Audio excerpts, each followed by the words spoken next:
तो फिल्म की शुरुआत में हमें नामी नाम की एक लड़की दिखाई जाती है जिसकी आंख अलार्म बजने पर खुलती है। नामी सारा ही दिन मोबाइल इस्तेमाल करती रहती है, जिसकी ऑफिस में काम करते वक्त, किसी से बातें करते वक्त और पार्टी में भी बस मोबाइल इस्तेमाल करती रहती है। फिर पार्टी करने के बाद रात को वो बस के जरिए घर जा रही होती है, तो वहाँ उसकी आंख लग गई थी, उसे पता नहीं चलता और उसका मोबाइल गिर जाता है। और जब वो जागती है तो उसे अपने मोबाइल का ख्याल नहीं रहता। मोबाइल के बगैर ही वो अपने घर आ जाती है, जिसके बाद वो एक लड़के को मिल जाता है। फिर अगले दिन भी नामी अपने घर गहरी नींद में सोई हुई थी, जहाँ तभी उसकी दोस्त आकर उसे जगाती है। और तब नामी को ख्याल आता है कि उसका मोबाइल गायब है, इसीलिए वो उसे ढूंढने लगती है। पर जब मोबाइल नहीं मिलता तो वो अपने नंबर पर कॉल करती है और फोन एक औरत उठाती है। असल में जिस लड़के के पास फोन था वो अपनी मॉम की रिकॉर्डिंग के जरिए उससे बातें कर रहा था, मतलब कि फोन उसके मुंह में नहीं थी और वो उनकी आवाज ही नामी को सुना रहा था। वो औरत उसे बताती है कि हाँ, तुम्हारा मोबाइल मेरे पास ही है। ये सुनकर नामी उसे एक होटल में बुलाती है, जिस पर वो मान भी जाता है। वो लड़का फिर उसका मोबाइल चेक करने लगता है, पर पासवर्ड की वजह से उसे नहीं खोल पाता। इस वजह से लड़के को गुस्सा आ जाता है, वो मोबाइल की स्क्रीन ही तोड़ देता है। दूसरी तरफ शहर से दूर जंगलों में एक लड़की की लाश मिलती है, जिसकी हालत काफी खराब थी क्योंकि काफी बेरहमी से उसे मारा गया था। इस केस को एक ऑफिसर देख रहा था, जो अपने साथी को कहता है कि इस कत्ल खून का शक मुझे अपने बेटे जून पर है, जो पिछले 7 सालों से गायब है। जून और कोई नहीं बल्कि वही लड़का था जिसे नामी का मोबाइल मिला था। तो इस सिलसिले में इस ऑफिसर ने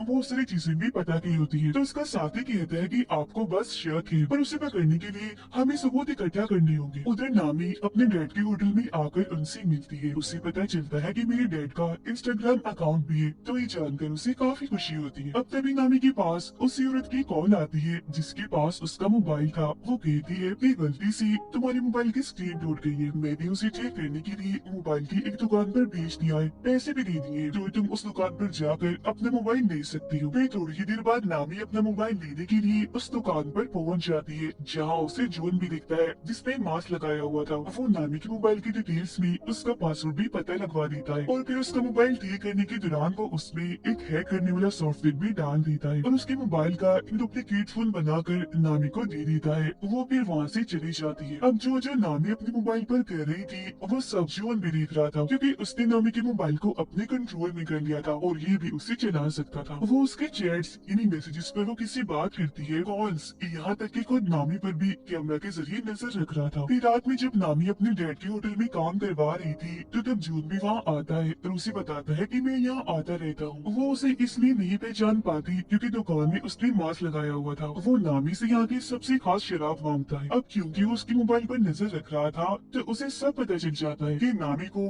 कौन कौन सी गेम्स पसंद है और किन किन चीजों में उसकी दिलचस्पी है, जिससे वो नामी को इम्प्रेस मुतासिर कर लेता है। और अब उसे अपने बारे में भी बताता है कि मैं एक ऐसी कंपनी में जॉब करता हूँ जो सॉफ्टवेयर, कंप्यूटर और इंटरनेट से जुड़े सारे काम करती है। उन दोनों को बातें करते हुए नामी के डैड भी देख रहे थे। फिर रात को नामी अपने दोस्तों से बातें करते करते सो जाती है और पूरी रात जून उसका मोबाइल ही चेक करता रहता है, जिससे वो उसके बारे में हर एक जानकारी और राज जान चुका था। जिसके बाद अगली सुबह नामी अपनी ऑफिस आती है। वो दरअसल एक कंपनी में काम करती थी। उधर जॉन अपने पिछले शिकारी यानी उस लड़की की तस्वीर देखता है जिसका कत्ल उसने किया था, जो और कोई नहीं बल्कि वही थी जिसकी लाश जंगल में से मिली थी। जिसके बाद वो अपना अगला शिकार नामी को चुनता है। उधर नामी के पास उसकी बॉस आती है, कहती है कि हमारी कंपनी को एक काफी बड़ा प्रोजेक्ट मिला है, साथ ही तुम भी काफी अच्छे से काम कर रही हो, मैं तुमसे बहुत खुश हूँ, इसीलिए मैं तुम्हारी सैलरी दुगनी कर रही हूँ, यानी कि डबल कर रही हूँ, पर तुम इस बारे में बाकी साथियों को मत बताना। अब उनकी ये सारी बातें जून ने भी सुन ली थी। उधर वो ऑफिसर यानी जून के डैड घर आकर अपनी वाइफ से बातें करने लगती है, पर वो जून के बारे में उन्हें कोई बात नहीं बताती। हालांकि उन्हें पता होता है कि जून और उसकी मोम आपस में राब्ते में है और बातें करती रहती है। वो फिर अपनी वाइफ को बताते हैं कि शहर में एक लड़की का खून हुआ है जिसका शक मुझे जून पर है और मैं ये बात जानता हूँ कि तुम उससे राब्ते में हो, क्योंकि मैंने तुम्हारी और उसकी बातें सुन ली थी। जो सुनकर फौरन वो बोलती है कि नहीं, मैं नहीं मानती,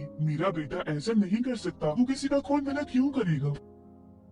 ठीक इसी वक्त ऑफिसर के पास उनके दोस्त का मैसेज आता है जो कहते हैं कि मुझे जॉन की लोकेशन का पता चल गया है, यानी वो जहाँ रहता है उस जगह का पता। उधर नामी अपने प्रोजेक्ट पर काम कर रही थी, काफी खुश थी वो, जबकि जून उसके घर जाता है और उसकी सारी चीजों को चेक करने लगता है, जिनमें उसे नामी का दूसरा मोबाइल भी मिल जाता है, यानी वो एक नहीं 2 मोबाइल इस्तेमाल करती है। उधर ऑफिसर की साथी उन्हें बताती है कि जिस जगह के बारे में मैंने आपको बताया है, इन्हें जून की लोकेशन पता चला है कि वो वहाँ सबसे चोरी रह रहा है। तब वो ऑफिसर इन्हें नामी जून की डेट उस जगह पर जाने के लिए अकेले ही निकल पड़ती है। वो जब वहाँ पहुँचते हैं तो घर के अंदर भी चली जाती है और हर जगह की तलाशी लेने लगती है। साथ ही उन्होंने यहाँ की तस्वीरें भी बना ली थी। मरने वाली लड़की की मोम के बारे में भी इन्हें पता चल जाता है। इतनी ही देर में जून भी बाहर आ गया था। वो ये बात जान चुका था कि घर के अंदर कोई घुस आया है, इसीलिए चुपके से जब वो अंदर झांकता है तो अपने डैड को वहाँ देख लेता है। अंदर उसके डैड को लाश के नाखूनों पर लगी नेल पॉलिश भी मिल जाती है, जिससे उन्हें पता चल चुका था कि ये खून मेरे बेटे जून ने ही किया है। अब चालाकी से जून अपने डैड को उस कमरे से बाहर बुलाता है और जब वो वापस दोबारा अंदर जाती है तो जून वहाँ की हर एक चीज, सबूत, सारे कागजात को बर्बाद कर चुका था। जून अब दोबारा से नामी के होटल में जाता है और उसके डैड से मिलकर उन्हें भी यही बात कहता है कि मैं यहाँ आता रहता हूँ और यहाँ की सबसे खास शराब मांगता है। उसे देखकर नामी की डैड समझ जाती है कि ये झूठ बोल रहा है, ये हमारा रेगुलर कस्टमर नहीं है, मतलब ये यहाँ रोज रोज नहीं आता। फिर वो नामी से बातें करने लगता है और रात को जब वो बाप बेटी घर जा रही थी तो उसके डैड नामी को कहती है कि जून एक नंबर का झूठा इंसान है, वो हमसे कुछ छुपा रहा है क्योंकि वो दूसरी बार आया है होटल में, उससे पहले कभी भी नहीं आया, मुझे वो ठीक नहीं लग रहा, तो तुम उससे दूर रहो। जिस तरह कहती है डैड मुझे तो ऐसा कुछ नहीं लगता, मैं ठीक है, मैं इससे दूर रहूंगी। अब उनके बीच की सारी बातें जून ने भी सुन ली थी। रात को नामी अपनी दोस्त के साथ थी, वो उसे भी जून के बारे में बताती है कि अगर वो थोड़ा सा हुलिया बदले यानी बाल छोटे करवा ले और चश्मा उतार दे तो वो बहुत ही प्यारा लगेगा। उसकी दोस्त कहती है कि मैं भी उसे देखना चाहती हूँ। तब नामी उससे वादा करती है कि ठीक है, मैं तुम्हें उससे मिलवा दूंगी। ऑफिसर मरने वाली लड़की की मोम से आकर मिलती है, जहाँ वो इन्हें बताती है कि मेरी बेटी का मोबाइल कहीं गिर गया था, फिर उसकी स्क्रीन टूट गई और मेरी बेटी को मोबाइल पर एक मोबाइल की दुकान से मिला था, जिसके बाद से ही उसके साथ अजीबोगरीब चीजें होना शुरू हो गई थी और उसके बाद फिर किसी ने उसे मार दिया। तब वो लड़की की मोम से वादा करती है कि आप परेशान ना हो, उसके खूनी को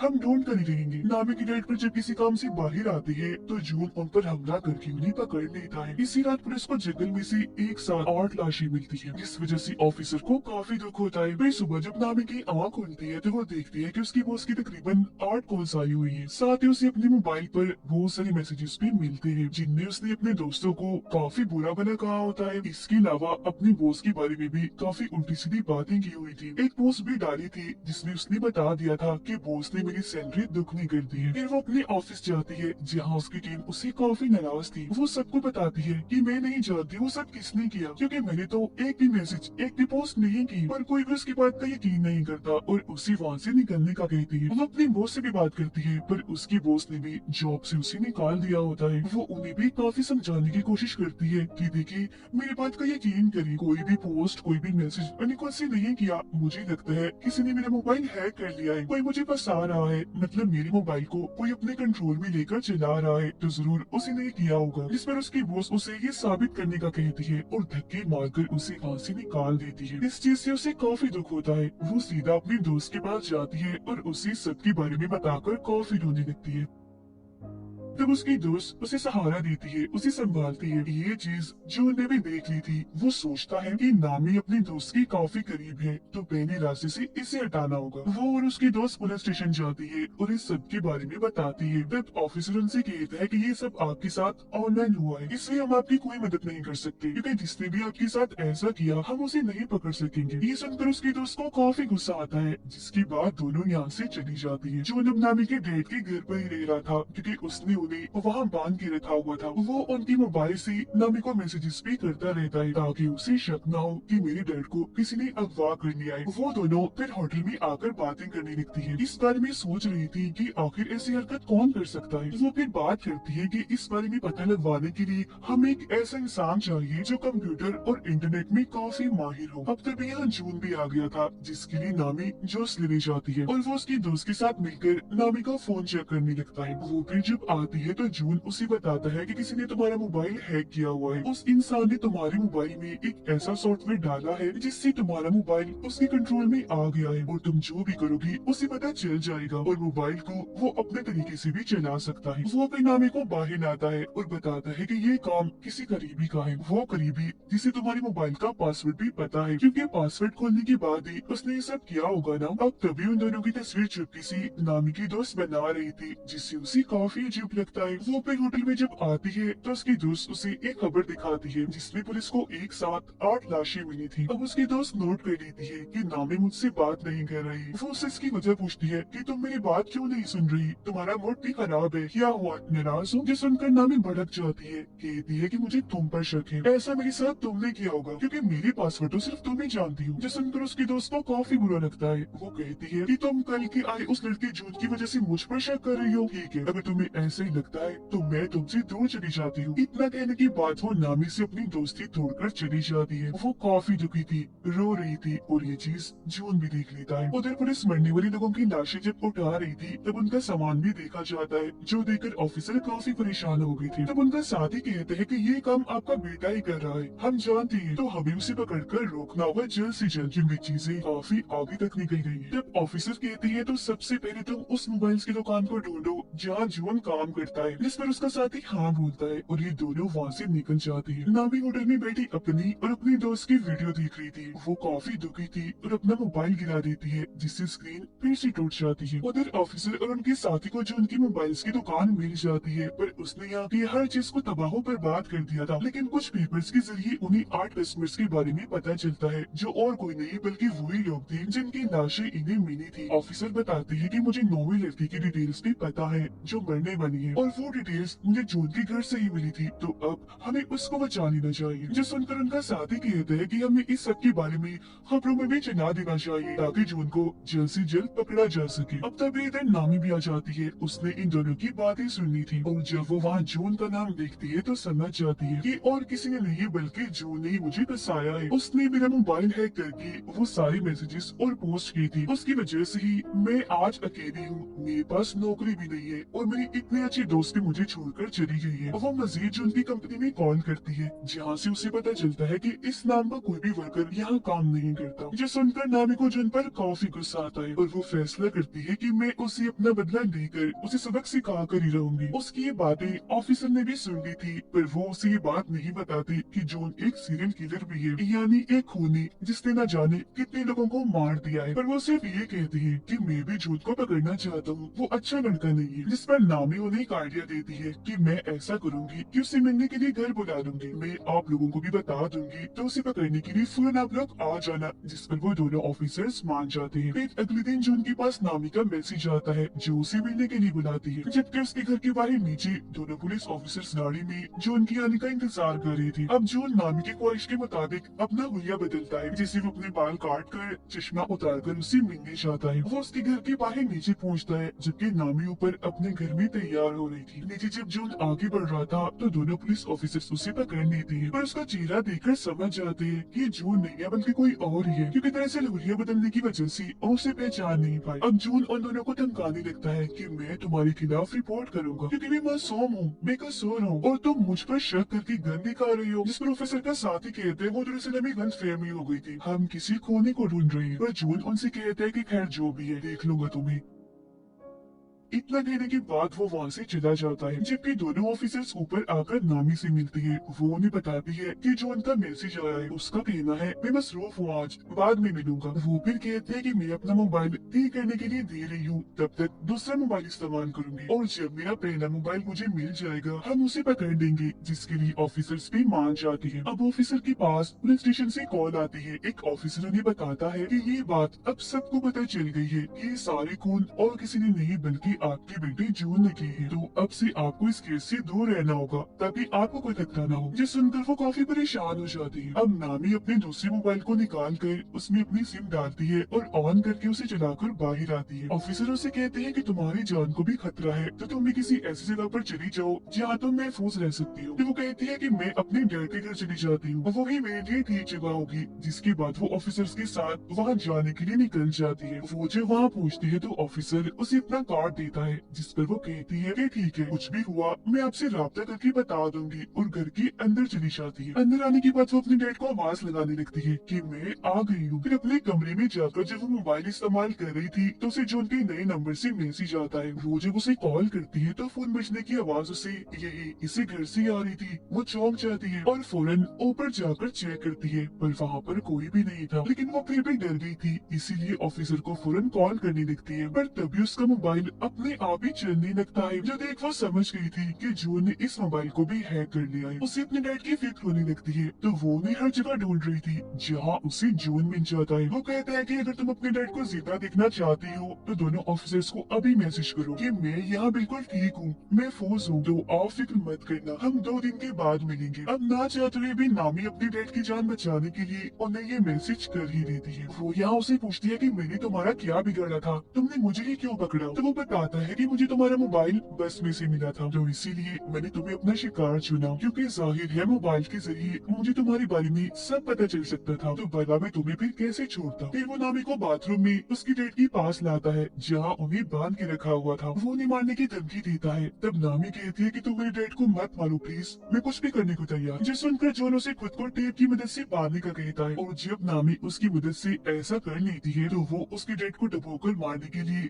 अपने पानी छोड़ देता है। ये चीज नामी भी देख रही थी। दुखी होकर वो रोने लगती है। साथ ही वो जॉन को काफी बुरा भला भी कह रही थी, तो वो उसे भी उठाकर ठिकाने लगाने के लिए टेप लगा देता है और बाथ टब में छोड़ देता है जो पूरा ही पानी से भर गया था। वो उसकी तस्वीरें बनाकर उसकी बेबसी पर हंस रहा था और वहाँ से बाहर निकल आता है। उसे ऑफिसर का कार्ड मिलता है जिसके पीछे उन्होंने लिखा था नामी सिर्फ कॉल करना, मैसेज नहीं। पर क्योंकि इसने तो ऑफिसर को मैसेज करवाया था तो उन्हें पता चल गया था कि जरूर ये जून ने किया है, तो इसका मतलब वो यहाँ आ रहे थे जून को पकड़ने के लिए। अब जून को भी एहसास हो जाता है कि ऑफिसर्स घर में घुस आए हैं। वो ऑफिसर की साथी को जाकर पकड़ लेता है, पर पीछे से उसकी डैड ऑफिसर आकर उसे पकड़ लेती है। मगर क्योंकि ये उनका बेटा नहीं होता तो वो इसे मारने लगते हैं और अपने बेटे के बारे में पूछते हैं। पानी में डूबकर नामी मरने ही वाली थी कि तभी ऑफिसर का साथी उसे पानी से बाहर निकाल कर मरने से बचा लेता है। ऑफिसर उसे मार मार कर काफी जख्मी कर देते हैं और अपने बेटे के बारे में पूछते हैं। तब वो कहता है डैड मैं ही आपका बेटा हूँ, जिस पर ऑफिसर मान भी जाती है। तो वो उन पर हंसने लगता है और कहता है कितने बेवकूफ हो तुम,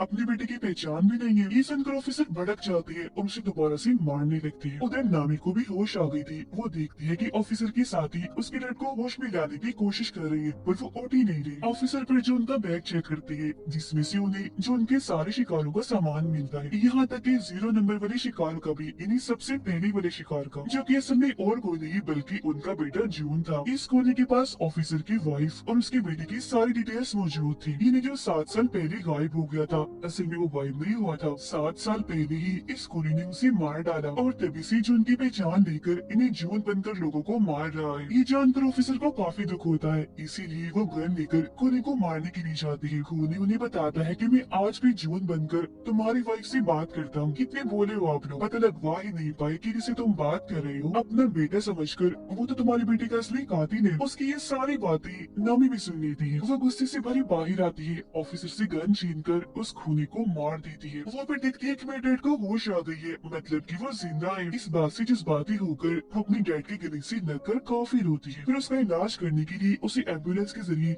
हॉस्पिटल भेज दिया जाता है, जहाँ से पुलिस भी सभी मरने वालों की चीजें इकट्ठा कर रही थी। कुछ दिन के बाद सभी को खूनी के बारे में पता चल जाता है, यानी कि वो ऑनलाइन ही इंटरनेट के जरिए ही लोगों को पकड़कर उन्हें मारता है और अब वो मारा जा चुका है। बस इससे ज्यादा और कोई जानकारी नहीं मिल पाती। फिर नामी जब अपने डैड और दोस्त के साथ होटल में थी तो कोई चुपके से उस पर नजर रख रहा था, जिससे वो खुद भी देख लेती है, पर समझ नहीं पाती कि ये कौन है। तो या तो ये खूनी ही हो सकता है जो शायद मरा नहीं होगा, या फिर ऑफिसर का बेटा भी हो सकता है, या कोई तीसरा इंसान भी हो सकता है जो अब खूनी की तरह ही ऑनलाइन पकड़ पकड़ कर लोगों को मारेगा सिर्फ अपनी इंजॉयमेंट के लिए। और इसी सस्पेंस भरे सीन के साथ ही ये कहानी इधर ही खत्म हो जाती है।